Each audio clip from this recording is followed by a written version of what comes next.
ঢাকা শহরে ৪০০ বছরের ইতিহাসের সাক্ষী হয়ে সমহিমায় দাঁড়িয়ে আছে মুঘল আমলের ঐতিহাসিক নিদর্শন লালবাগ কেল্লা। অসমাপ্ত এই মুঘল দুর্গটি পুরান ঢাকার লালবাগে অবস্থিত। প্রতিদিন দেশি বিদেশি দর্শনার্থীদের পদচারণায় মুখরিত হয়ে ওঠে প্রাচীন ইতিহাস ও সভ্যতার এই নিদর্শনটি।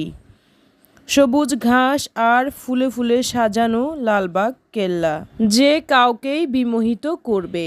এটি মুঘল আমলের বাংলাদেশের একমাত্র ঐতিহাসিক নিদর্শন। এখানে একই সাথে ব্যবহার করা হয়েছে কষ্টি পাথর, মার্বেল পাথর আর রং বেরঙের কালি।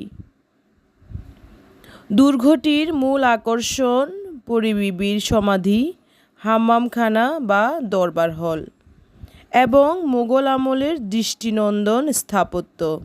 ৩ গম্বুজ মসজিদ।